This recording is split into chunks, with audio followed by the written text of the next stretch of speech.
Puji Tuhan, saya sampaikan selamat sore dan salam sejahtera dalam Tuhan kita Yesus Kristus. Haleluya. Sungguh bersyukur kalau kembali di sore hari ini kita boleh bersama-sama beribadah kepada Tuhan. Ini kesempatan yang baik untuk kita menikmati persekutuan dengan Dia dan dengan sesama umat beriman. Bapak Ibu, saya mengajak kita semua untuk dapat melihat bagaimana dunia ini sangat membutuhkan Tuhan. Terutama di era digitalisasi ini, ya, di mana segala macam informasi dapat kita dapat hanya dengan sentuhan jari.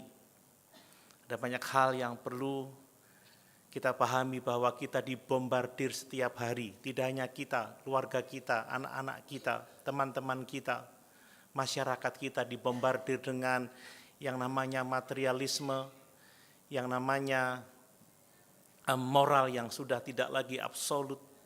Ada begitu banyak hal yang dapat menyesatkan kehidupan kita di zaman sekarang ini. Itu sebabnya saya mengundang kita semua untuk memiliki kepedulian kepada lingkungan di sekitar kita.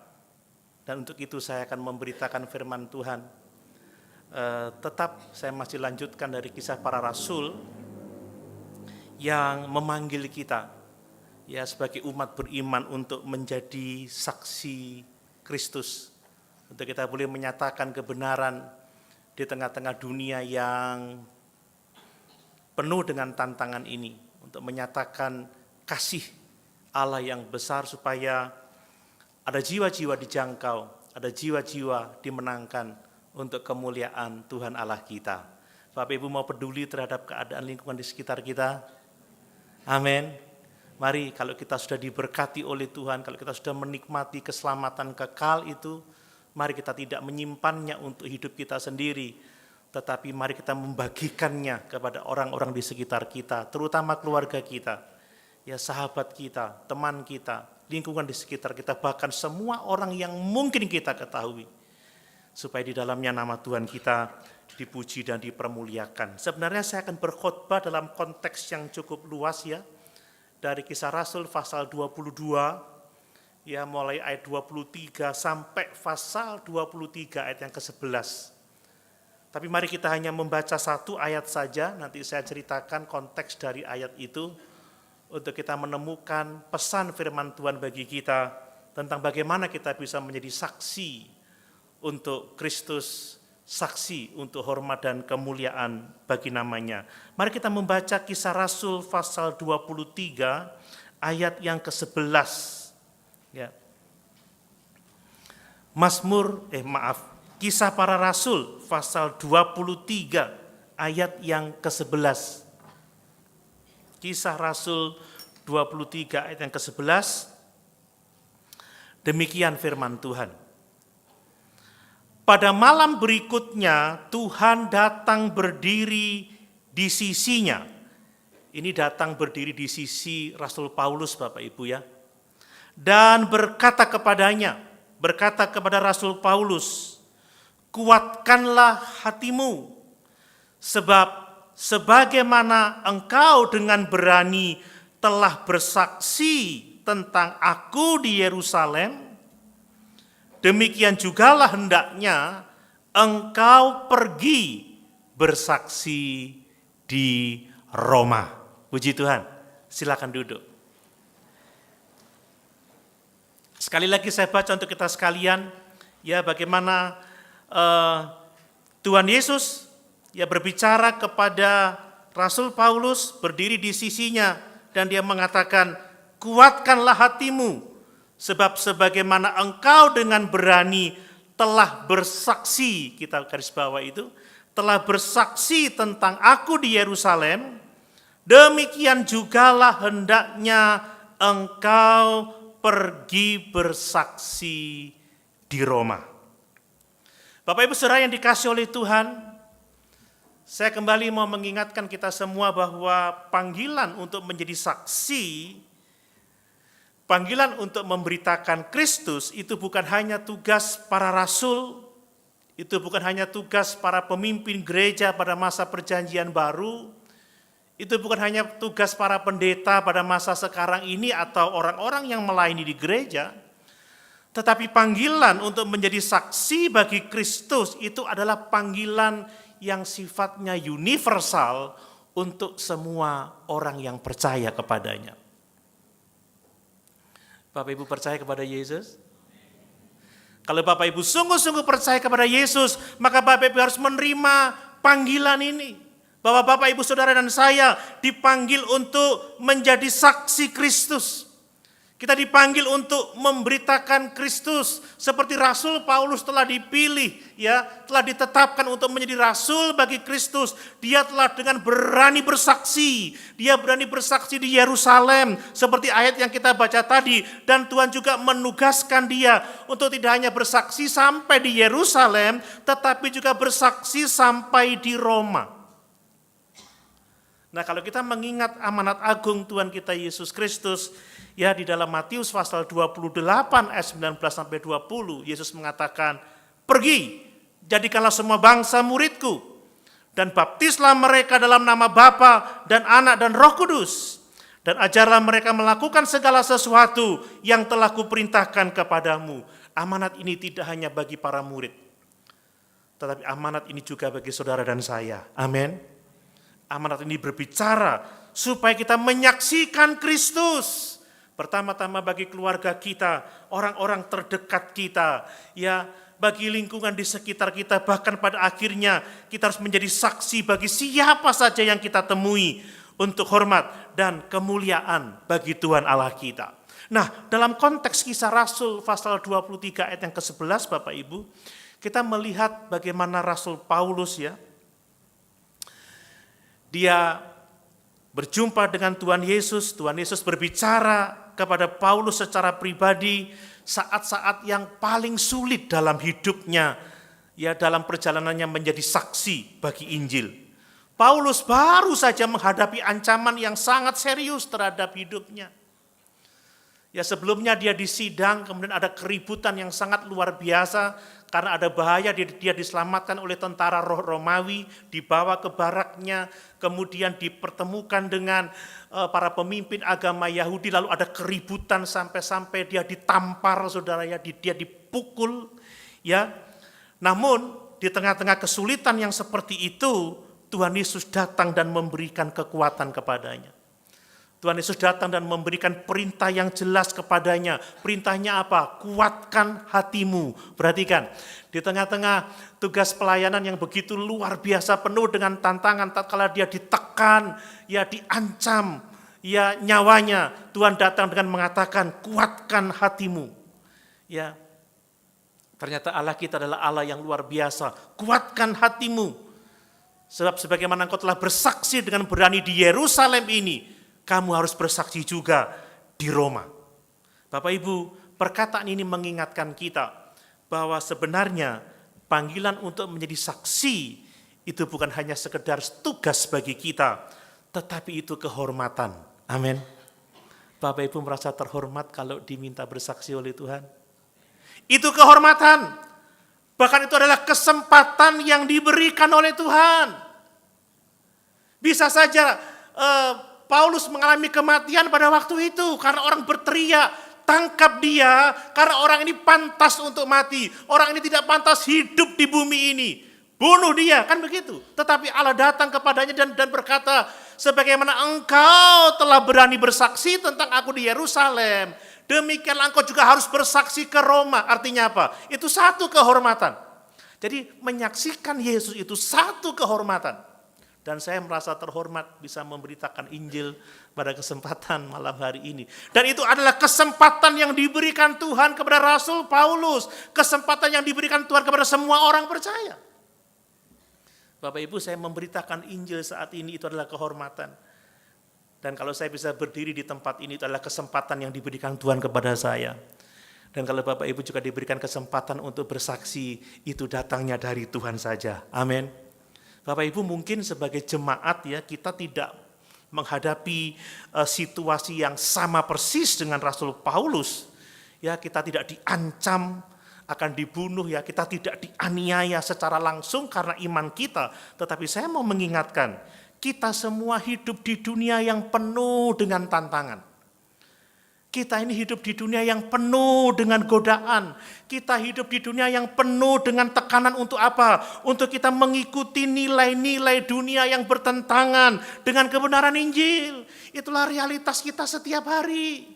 Kita memang tidak diancam, kita tidak dianiaya secara fisik, tetapi ada tantangan yang sangat hebat.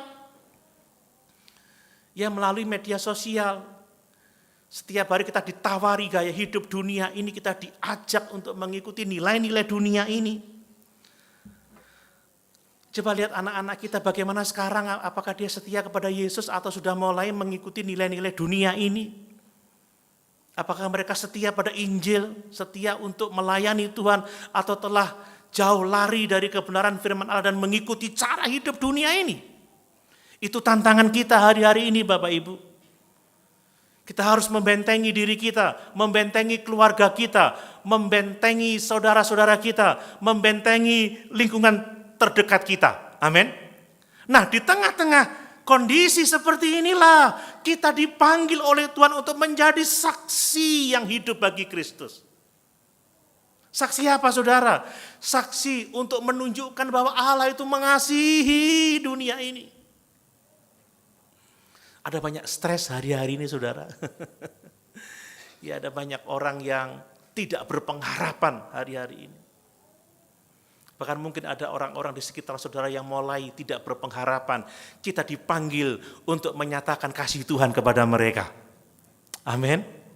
Kita dinyatakan untuk menunjukkan kebenaran Allah kepada dunia yang semakin relatif ini. Yang pluralis ini. Yang tidak lagi berpegang kepada kebenaran yang absolut. Tidak ada kepastian. Relatif semuanya. Banyak orang sedang dalam kebingungan dalam hidup sekarang ini. Tugas kita adalah menyaksikan kasih Allah, menyaksikan kebenaran Allah. Ini tugas kita. Apakah Bapak Ibu setia mengajarkan Injil kepada anak-anak kita?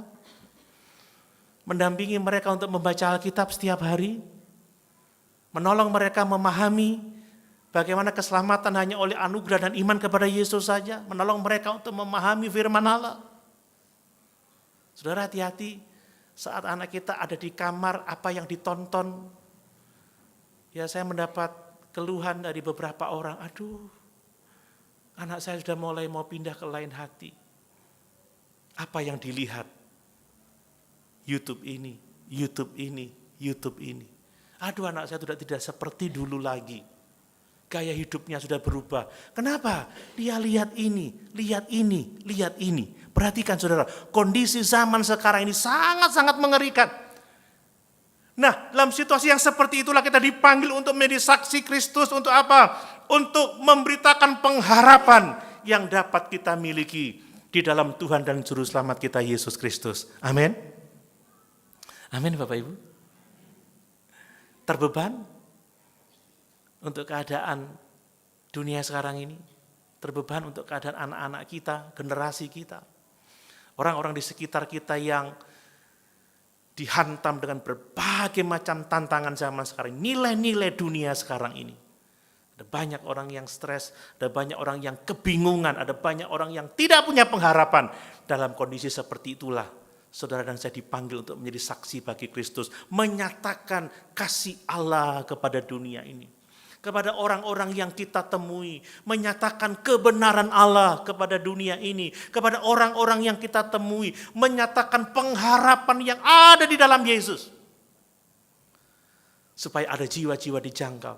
Amin Bapak Ibu.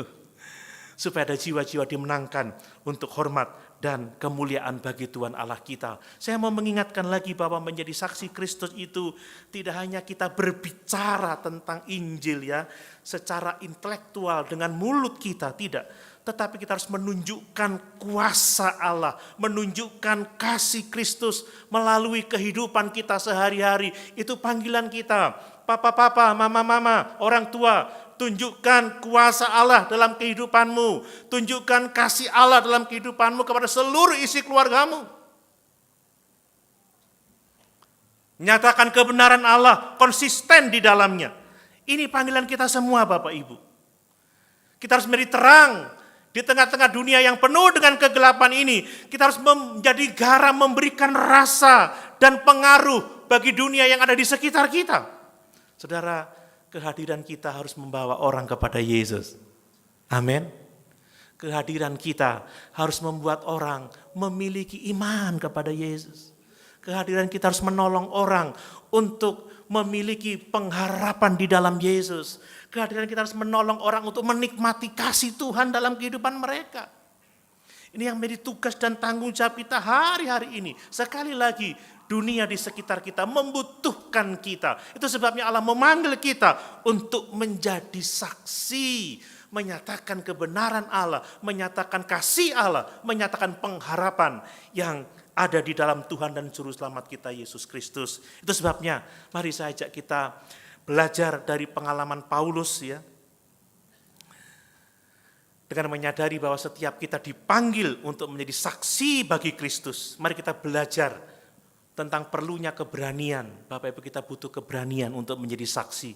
Mari kita belajar bahwa ada tantangan yang harus kita hadapi. Itu adalah bagian dari kehidupan orang percaya, itu adalah bagian dari pelayanan kita.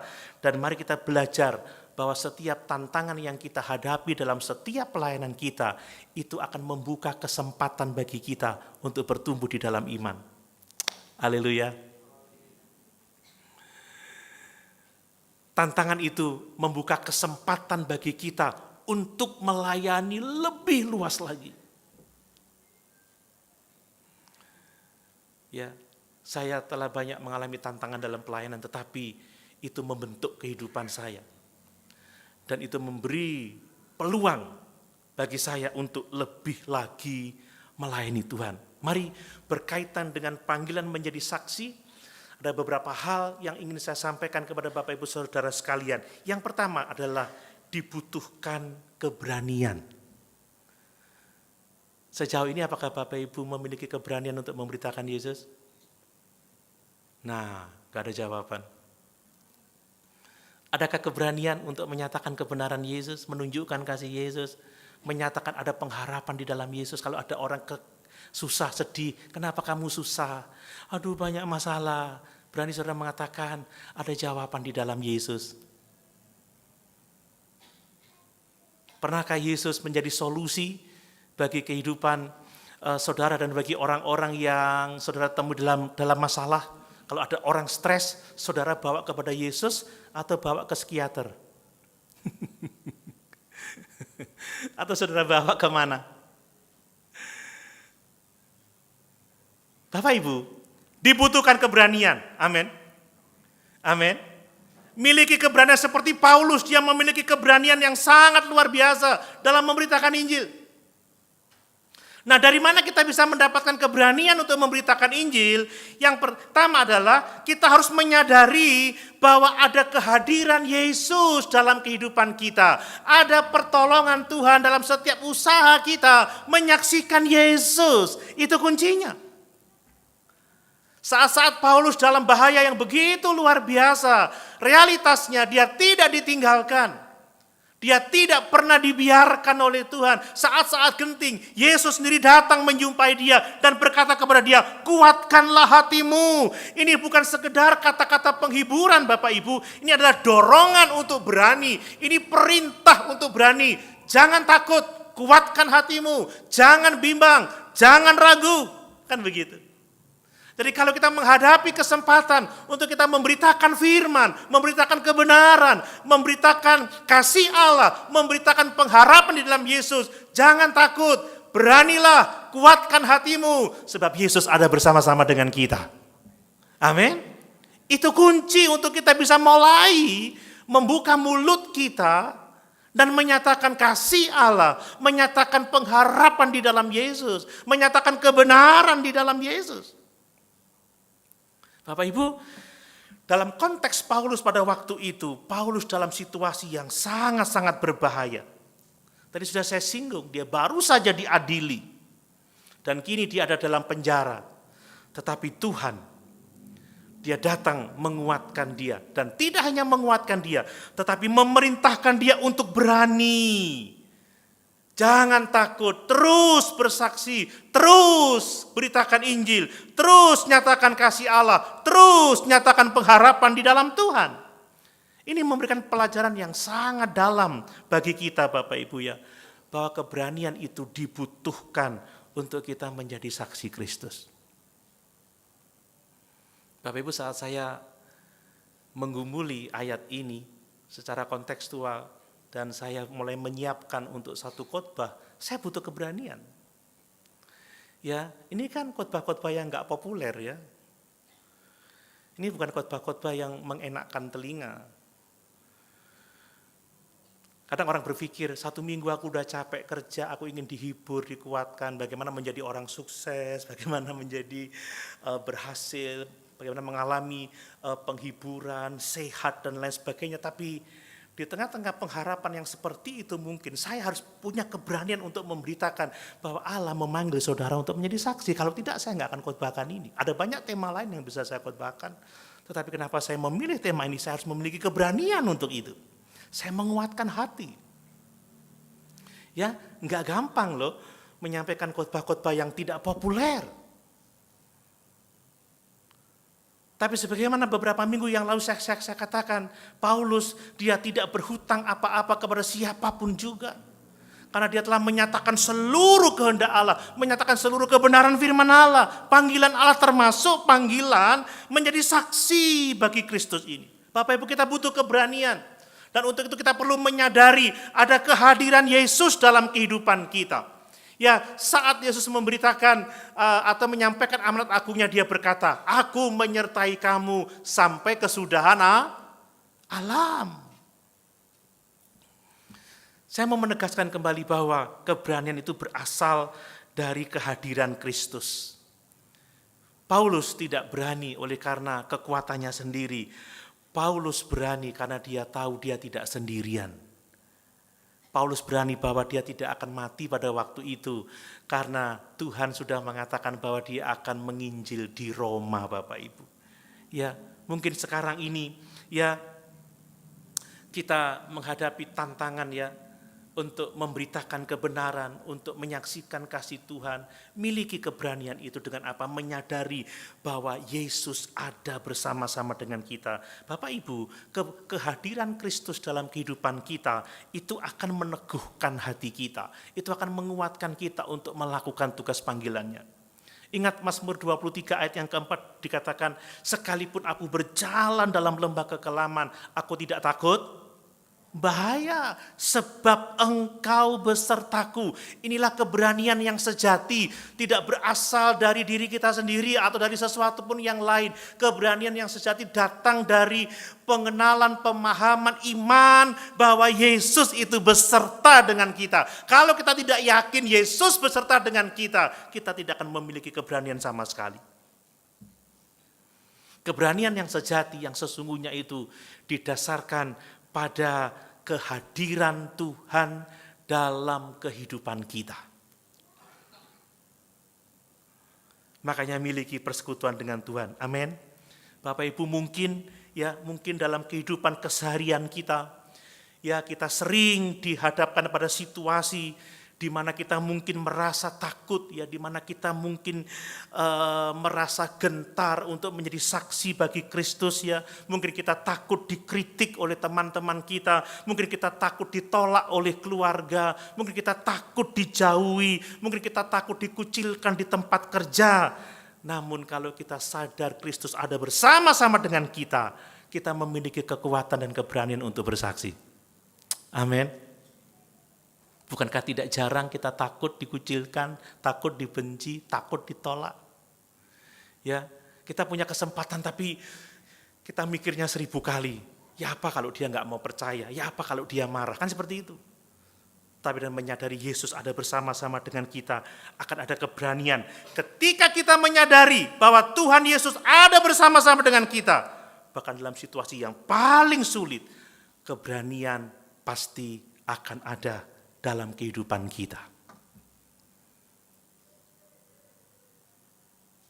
Mau berani, saudara? percayai Yesus ada bersama-sama dengan kita dan kehadirannya itu meneguhkan kita. Nah, berikutnya saudara, kita butuh keberanian untuk apa? Kita butuh keberanian untuk berdiri bagi kebenaran. Ya, ini sesuatu yang sangat penting. Ya, menjadi saksi Kristus itu berarti bahwa kita berdiri teguh di atas kebenaran firman Allah. Ya, sekalipun mungkin itu membuat kita tidak populer, sekalipun itu membuat kita ditolak oleh banyak orang seperti Paulus. Paulus tegak berdiri untuk kebenaran. Dia tidak malu memberitakan siapa dirinya. Dahulunya dia adalah seorang Farisi, seorang yang sangat giat untuk Allah, seorang yang menganiaya pengikut jalan Tuhan. Dan dia tidak takut, dia tidak malu menyatakan kebenaran bahwa Yesus telah menjumpai dia di Damsyik. Dan kemudian Yesus memanggil dia untuk memberitakan Injil kepada bangsa-bangsa lain.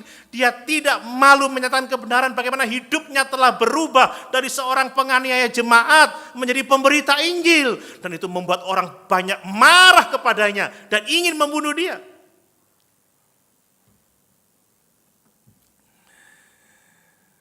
Sebagai anak Tuhan kita harus berani berdiri untuk kebenaran Tuhan. Amin. Bapak Ibu, ini tugas panggilan yang berat, tetapi sekali lagi ini kehormatan. Ini kesempatan yang datangnya dari Tuhan. Yang namanya berdiri untuk kebenaran artinya siap ditolak ya saudara ya. Tuhan Yesus berkata apa? Jika dunia membenci kamu, jangan kamu heran. Jangan kamu kaget sebab dunia terlebih dahulu membenci aku. Tetapi jangan takut sebab aku telah mengalahkan dunia. Begitu kata Tuhan Yesus.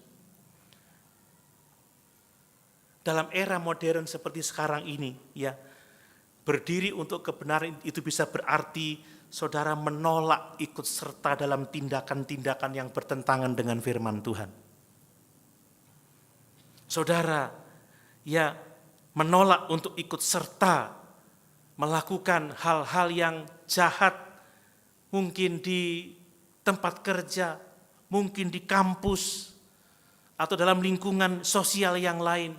Kalau ada pengaruh-pengaruh buruk, kalau kita diajak untuk melakukan hal-hal yang bertentangan dengan firman Allah, kita harus berani menolak itu. Ya, menolak diajak gosip, saudara ya. Ya, menolak diajak korupsi, menolak diajak untuk melakukan hal-hal yang bertentangan dengan etika. Untuk itu kita butuh keberanian. Karena apa? Kalau kita menolak melakukan dosa yang sama itu, kita bisa ditolak, ya, kita bisa dibenci, kita bisa dijauhi.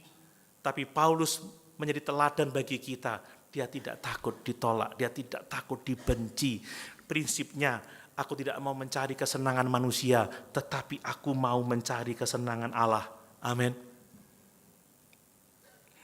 Saudara, kalau ada pengaruh-pengaruh buruk, berani menolak. Tidak, aku tahu kebenaran, ini dosa, ini tidak benar. Hati-hati, ada banyak pengaruh-pengaruh jahat hari-hari ini. Berani, itu berarti kita berani untuk berdiri di atas kebenaran firman Tuhan. Kemudian juga kita butuh keberanian apa? Untuk terus melangkah maju meskipun kita ada rasa takut, Bapak Ibu ya. Saya percaya Paulus itu manusia biasa seperti kita, ada rasa takut juga. Bahkan dia pernah berdoa, doakan aku supaya aku tidak takut membuka mulutku dan memberitakan kebenaran. Namun perbedaannya adalah bahwa Paulus tidak pernah membiarkan rasa takut untuk menahan langkahnya dalam memberitakan Injil. Ya. Dia tidak membiarkan rasa takut untuk menahannya dari melakukan pekerjaan Tuhan.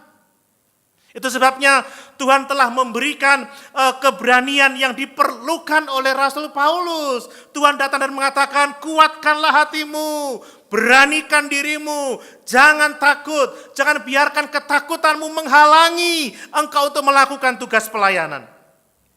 Ini penting. Nah, untuk kondisi kita saat ini, saudara, ada banyak situasi di mana kita mungkin merasa takut untuk bersaksi. Ada banyak ketakutan-ketakutan yang kita hadapi. Jangan biarkan rasa takut itu menghalangi kesaksian saudara. Amin.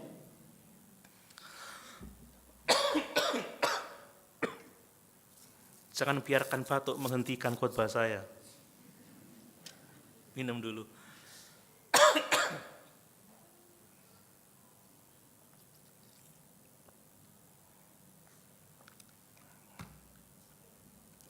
Saat takut datang kepada Tuhan, minta kekuatan. Amin.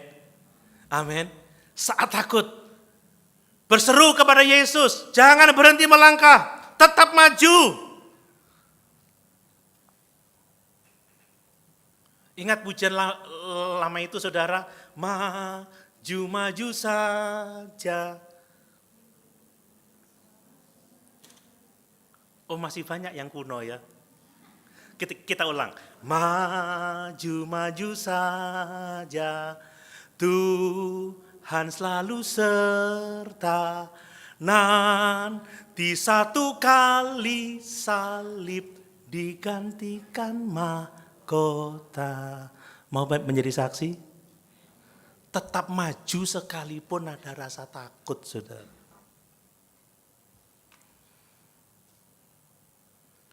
Ini mahasiswa STA Jember, ini takut nggak lulus terus pulang gitu. Maju saja kan begitu, saudara. Ya, maju terus kan begitu. Itu menjadi penting.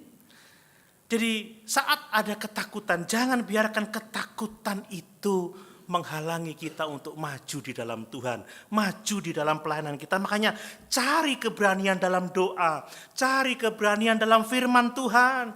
Ingat terus janji Tuhan, lakukan terus tugas panggilan kita dengan setia dan jangan biarkan rasa takut apapun juga menghalangi langkah kita. Itu yang pertama. Dibutuhkan keberanian. Hal yang kedua, pelajaran dari Paulus adalah, saudara, akan selalu ada tantangan dalam setiap pelayanan kita. Saya mau mengingatkan bahwa ketika Paulus menjadi saksi Kristus, dia tidak hanya dikatakan, jadilah saksi bagiku, maka aku akan menjamin tidak ada hambatan, aku akan menjamin tidak ada persoalan, engkau akan aman-aman saja, engkau akan lancar-lancar saja, engkau akan bahagia, dan engkau akan sukses menjadi saksiku. Tidak ada seperti itu. Saya sudah khotbahkan beberapa saat yang lalu, bahkan Tuhan Yesus berkata kepada Paulus, ya, aku akan menjadikan engkau saksi bagi bangsa-bangsa lain dan aku akan menunjukkan kepadamu betapa banyak penderitaan yang harus kamu pikul, begitu banyak tantangan yang harus kamu hadapi. Ini panggilan, tapi tidak disertai dengan pembebasan dari yang namanya penderitaan, dari yang namanya tantangan. Itu juga yang saya sampaikan minggu lalu, bahwa kalau kita ada di dalam kehendak Tuhan, tidak berarti bahwa kita akan dibebaskan dari semua kesulitan, akan dibebaskan dari semua masalah. Makanya kalau saudara punya pergumulan dalam pekerjaan, jangan berpikir bahwa ini bukan rencana Tuhan. Kalau saudara punya pergumulan dalam rumah tangga, jangan berpikir, keluargaku tidak dikehendaki oleh Tuhan. Kalau saudara punya tantangan dalam pelayanan, mungkin ini bukan kehendak Tuhan. Tidak, saudara. Karena panggilan Tuhan, kehendak Allah tidak selalu membebaskan kita dari yang namanya tantangan. Lihat, Paulus menghadapi ancaman yang sangat nyata, saudara. Ya, dia mendapat tantangan yang begitu hebat. Jadi saya mau mengingatkan bahwa tantangan dalam pelayanan itu adalah bagian dari panggilan menjadi saksi. Jadi jangan berpikir salah. Kalau melayani Tuhan, engkau diberkati. Hidupmu akan enak, tidak ada masalah, tidak ada kerikil. Semua diangkat oleh Tuhan. Itu akan terjadi kalau kita sudah di surga, saudara. Kalau sekarang tidak. Ya, ini sebentar akan diumumkan nama-nama yang akan menjadi panitia Natal. Kalau sudah didoakan, jangan berpikir semua aman, semua lancar, beres, sukses. Seperti lagu itu, beres kabeh, kan begitu.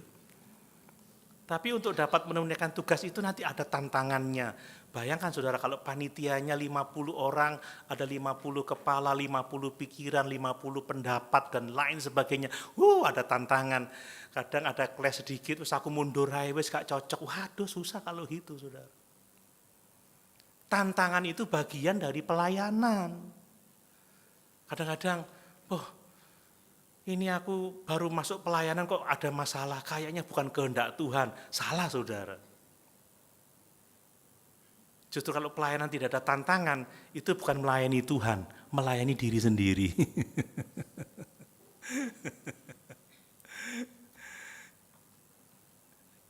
Jadi tantangan itu bagian dari panggilan menjadi saksi, saudara. Lihat, ingat kata Rasul Paulus, barang siapa mau beribadah kepada Tuhan harus menderita aniaya. Makanya kita tidak boleh terkejut jika ada tantangan. Sebagai saksi Kristus kita paham akan ada tantangan, itu biasa. Akan ada penolakan, akan ada aniaya, itu biasa. Itu bagian dari pelayanan. Kan begitu? Jangan dikit-dikit ngambek, waduh kok ada masalah ya, lalu tidak mau lagi. Saudara, semua dan di mana saja, maksud saya semua pelayanan, di mana saja kita melakukan itu pasti akan ada tantangannya. Karena itu juga salah satu konsekuensi dari mengikut Kristus. Barang siapa mau mengikut aku, kata Tuhan Yesus, dia harus memikul salibnya, menyangkal dirinya dan mengikut aku. Ya. Kita mau beribadah aja kita menghadapi tantangan, apalagi kita melayani Tuhan. Makanya kita harus siap menghadapi tantangan. Dalam konteks sekarang ini ada tantangan dari budaya, ada tantangan dari lingkungan, tantangan dari hubungan pribadi, ya, ada tantangan dari dunia digital sekarang ini sangat luar biasa hebat. Dan mari kita menghadapi setiap tantangan itu dengan keteguhan hati dan dengan pengharapan kepada Tuhan Yesus Kristus. Mari kita percaya bahwa Tuhan itu berdaulat atas setiap tantangan yang kita hadapi. Amin. Ya, Tuhan sanggup menolong kita, Tuhan sanggup memberkati kita. Percaya Tuhan punya rencana dalam setiap tantangan yang kita hadapi. Dan mari kita mengandalkan kuasa Roh Kudus. Dan mari kita melihat setiap tantangan sebagai kesempatan bagi kita untuk memuliakan Tuhan. Kesempatan bagi kita untuk meninggikan nama Yesus. Paulus, dia menghadapi semua tantangannya dengan berpegang teguh pada iman, berpengharapan pada Roh Kudus, dan melalui hidupnya nama Tuhan dipermuliakan. Paulus pernah berkata seperti ini, aku tidak hanya mau memuliakan Allah dalam hidupku, tetapi aku juga mau memuliakan Allah melalui kematianku juga. Artinya apa? Dia sadar akan ada tantangan, dia sadar akan ada pergumulan, tetapi dia melihat tantangan, bahkan dia melihat kematiannya sebagai kesempatan untuk memuliakan Tuhan. Mari kalau Bapak Ibu benar-benar terpanggil menjadi saksi ya bagi Tuhan, tetap setia sekalipun ada banyak tantangan. Ya, kalau saudara terlibat dalam pelayanan pekerjaan Tuhan, tetap setia sekalipun ada tantangan. Berpegang teguh pada kebenaran firman Allah, tetaplah berdoa, andalkanlah Roh Kudus. Ya, lihat tantangan sebagai kesempatan untuk kita memuliakan Tuhan, kesempatan kita untuk memberitakan kebenaran Allah, kesempatan bagi kita untuk menyatakan kasih Tuhan, kesempatan bagi kita untuk memberikan pengharapan seperti yang pernah kita terima, yang telah kita terima di dalam Tuhan dan Juru Selamat kita Yesus Kristus. Yang terakhir Bapak Ibu, ya ternyata tantangan dalam pelayanan itulah kesempatan bagi kita untuk melayani lebih lagi dan lebih lagi. Amin. Saya ingat dulu ada lagu lama, mungkin ada yang masih ingat ya, more itu I want more, I want more with Jesus, mau lebih terus di dalam Yesus. Saudara mau lebih lagi di dalam Yesus? Lebih lagi melayani Yesus? Bapak Ibu, tantangan itu membuka peluang tantangan itu memberi kesempatan untuk kita lebih lagi melayani Yesus. Bapak Ibu, kalau saya sampai pada kondisi saat ini, wow, banyak tantangannya. Banyak tantangannya. Dan justru tantangan itu membuka bagi saya peluang untuk melayani. Ya, anak saya bilang, papi ini sudah mulai awal Agustus gak pernah ke rumah, keluar terus. Saya bukan keluar untuk jalan-jalan, tetapi keluar untuk melayani, saudara. Ada tantangan, ada hambatan, tidak semua orang pro dengan saya, ada banyak juga yang kontra, tetapi justru karena pro dan kontra jadi viral, saudara ya. Gitu ya. Kemudian orang kepingin tahu pendirian saya, diundanglah saya ke sana, ke sini, ke sana, ke sini. Banyak peluang.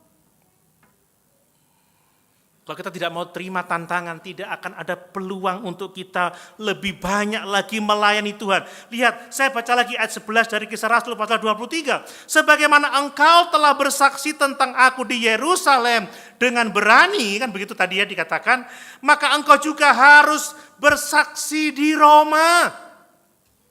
Lihat, tantangan yang dihadapi di tempat-tempat yang sebelumnya, yang membawanya sampai ke Yerusalem, itu juga yang membawanya sampai bersaksi di Roma. Tantangan-tantangan yang mengarahkan kita kepada kesempatan-kesempatan baru untuk kita dapat melayani Tuhan. Sekali lagi, situasi sulit yang dihadapi di Yerusalem tidak menghentikan panggilan Rasul Paulus sebagai saksi Kristus. Sebaliknya telah membuka pintu bagi dia untuk pelayanan baru di Roma. Ini luar biasa. Saudara, demikian juga kalau kita mau menyadari bahwa tantangan yang kita hadapi dapat menjadi kesempatan yang baru untuk kita menyatakan Injil Yesus Kristus, maka jangan kita menolak yang namanya tantangan. Jangan tolak, saudara. Hadapi. Tuhan akan membuka kesempatan-kesempatan bagi kita. Saya mau mengatakan bahwa tantangan itu sebagai peluang untuk kita mengembangkan iman kita, untuk kita mengembangkan kesaksian kita. Ternyata pertumbuhan rohani itu datang melalui tantangan, kan begitu ya. Ya. Gak ada tantangan, gak ada pertumbuhan rohani, saudara-saudara, hanya dimanja perasaannya saja, dibombong-bombong. Tapi sebenarnya itu hanya emosi saja. Orang yang gak benar-benar dapat tantangan itu nggak akan mengalami pengembangan diri dan juga pengembangan pelayanan, nggak mungkin seperti itu ya.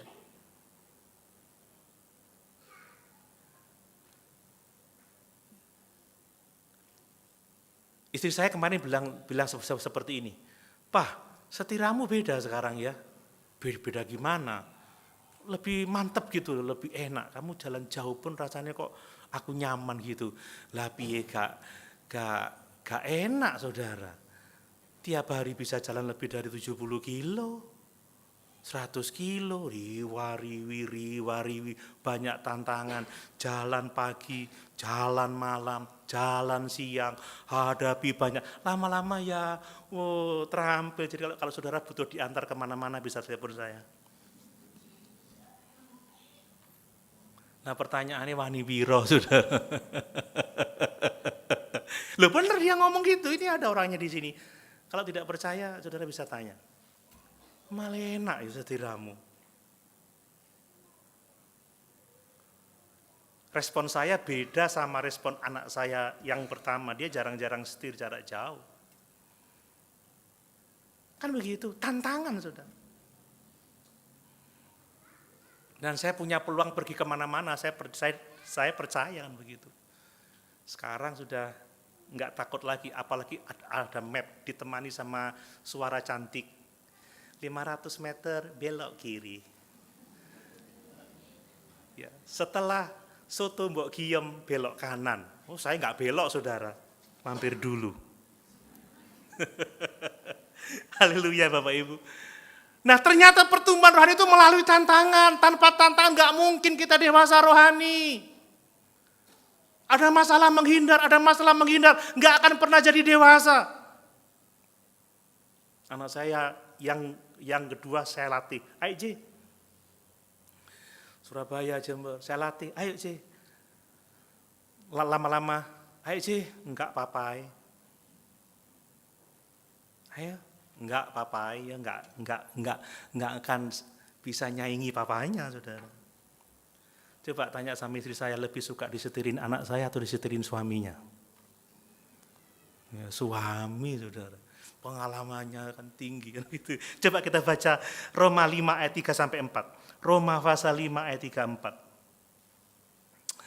4. Roma pasal 5 ayat 3 sampai 4. Demikian firman Tuhan. Ya, dan bukan hanya itu saja, kita malah bermegah juga dalam kesengsaraan kita. Ya, karena kita tahu bahwa kesengsaraan itu menimbulkan ketekunan.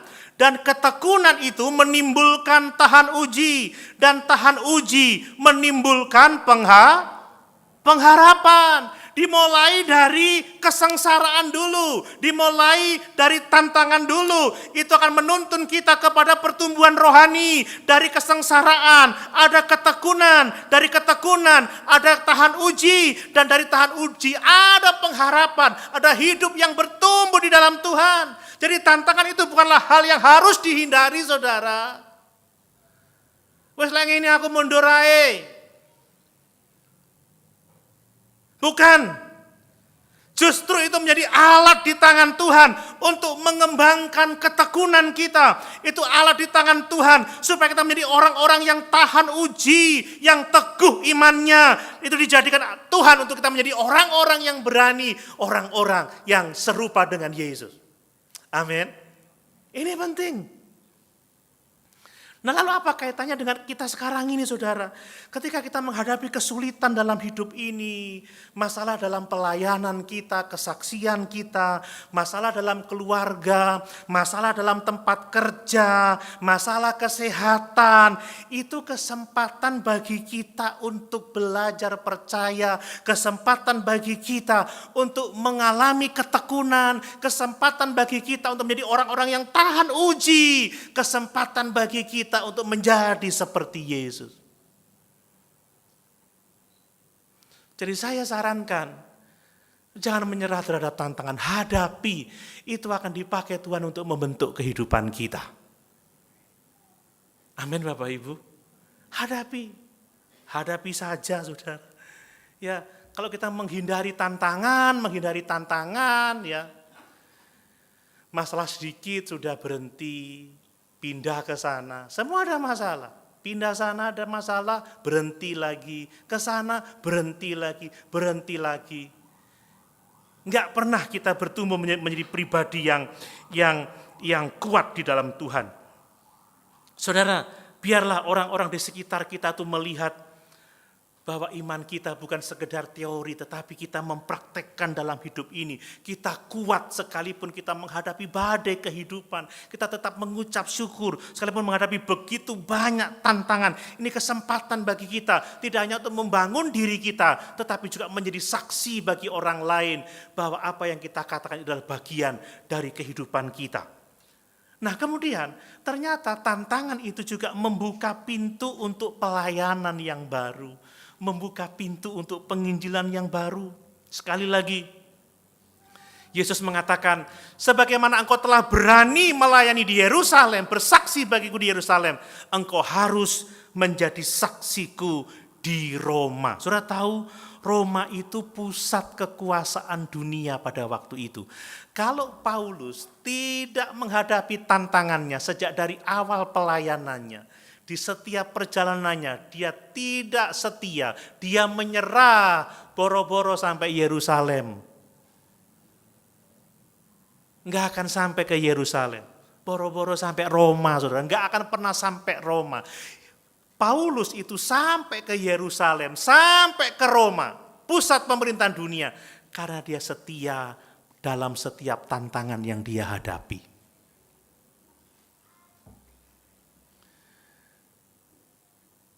Mari kita setia Bapak Ibu ya, ini penting. Ya, tantangan itu membuka kesempatan untuk kita bersaksi di tempat-tempat yang tidak terjangkau ya saudara ya. Ya, di tempat-tempat baru. Ya Paulus karena tantangannya, karena pemenjaraannya. Ketika dia dipenjara di Filipi, dia memenangkan kepala penjara Filipi dan seluruh keluarganya. Dimanapun dia berada, dia menjangkau jiwa-jiwa. Itu melalui tantangan, saudara ya.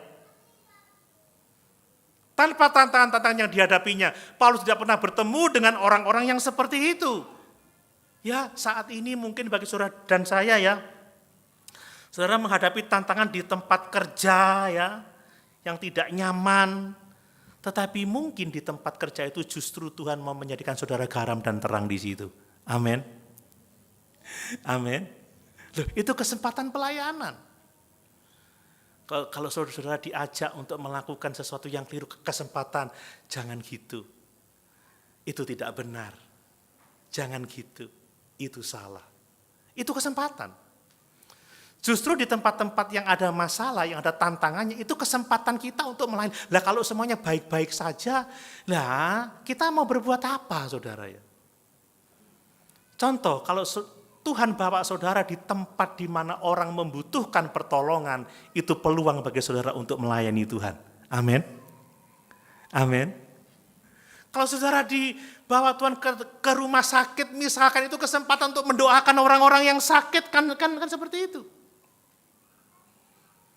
Dimanapun Tuhan membawa kita, itu adalah kesempatan bagi kita untuk melayani Tuhan.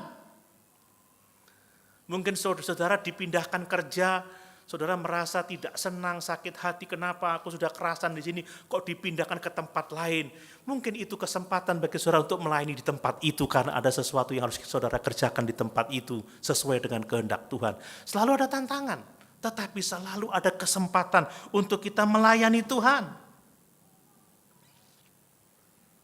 Saya sampai di sini karena ada tantangan juga, kan begitu Bapak Ibu ya. Ya kita bertemu di sini juga karena Bapak Ibu mungkin punya tantangan dalam hidup yang menghantar Bapak Ibu ke sini dan bertemu dan kita melayani bersama-sama. Iya kan? Ya kalau saya mau cerita perjalanan hidup saya penuh dengan tantangan. Dan itu yang mempertemukan saya dengan saudara sekarang ini. Kalau saya mau jujur, ada banyak tantangan yang membawa kita bisa bertemu sekarang seperti sore hari ini. Tantangan itu. Saudara ada tantangan di tempat tinggal, saudara dibawa ke satu tempat, dibawa ke sana. Ujung-ujungnya ke Jember, ketemulah kita di sini, kan seperti itu. Ini realitas yang harus kita syukuri. Dan tantangan adalah kesempatan bagi kita untuk menunjukkan kasih Kristus. Amin, amin Bapak Ibu. Paulus, ketika dia diperhadapkan ke sidang agama, di situ kesempatan dia memberitakan Injil Yesus Kristus. Ketika Paulus diperhadapkan di sidang di Roma, di situ kesempatan dia untuk memberitakan Injil Yesus Kristus. Bagi kita sekarang ini Bapak Ibu ya, di dunia yang penuh dengan kesulitan ini, di dunia yang penuh dengan penderitaan ini, ada banyak orang yang mencari pengharapan, ada banyak orang yang mencari jawaban dalam hidup. Ketika saudara bertemu dengan orang-orang yang seperti itu kesempatan bagi saudara untuk memberitakan kasih Tuhan. Amin. Duh, aku kok ditemukan sama orang stres itu kesempatan saudara menjadi berkat bagi orang itu, menolong orang itu. Aduh, aku kok ditemukan sama keluarga yang bermasalah itu kesempatan bagi saudara untuk menolong keluarga itu. Aduh, kok anak-anakku begini itu kesempatan bagi saudara untuk menolong anak-anak itu. Amin. Duh, gerejaku kok ada masalah kesempatan, peluang untuk kita menyatakan kasih Tuhan. Jangan ada tantangan saudara lari, kabur, kan begitu.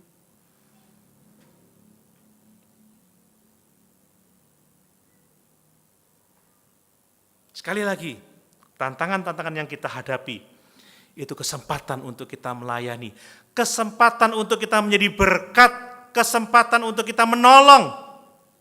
Makanya lihatlah tantangan sebagai kesempatan untuk kita melayani Tuhan, kesempatan untuk menjadi berkat, supaya di dalamnya nama Tuhan dipuji dan dipermuliakan. Amin Bapak Ibu. Mari malam ini Tuhan memanggil kita untuk menjadi saksi bagi dia. Milikilah keberanian untuk melangkah. Ya, beritakanlah kasih Yesus. Beritakanlah kebenaran di dalam Yesus. Beritakanlah pengharapan di dalam Yesus. Jangan biarkan rasa takut atau keraguan itu menghalangi langkah kita untuk menjadi saksi. Ketahuilah bahwa Yesus sekali-kali tidak pernah meninggalkan kita. Yesus sekali-kali tidak pernah membiarkan kita. Amin.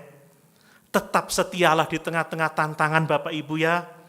Ketika menghadapi penolakan, menghadapi kesulitan, ingat, mari kita ikut jejak Yesus yang juga mengalami penolakan, mengalami penderitaan, tetapi tetap setia sampai mati.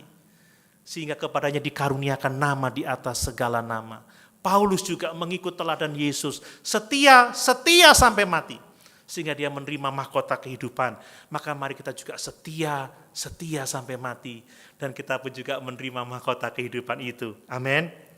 Dan mari gunakan setiap tantangan sebagai kesempatan.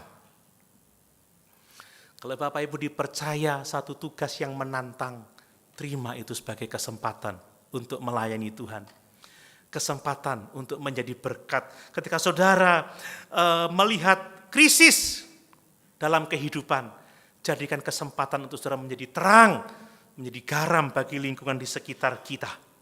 Ketika saudara dipertemukan dengan orang-orang yang membutuhkan pertolongan saudara, terima sebagai kesempatan bagi saudara untuk melayani mereka, untuk menyatakan kasih Tuhan kepada mereka, untuk menyatakan kebenaran Allah kepada mereka, dan untuk memberikan pengharapan di dalam Yesus Tuhan dan Juru Selamat kita. Amin. Mari sama-sama kita berdoa.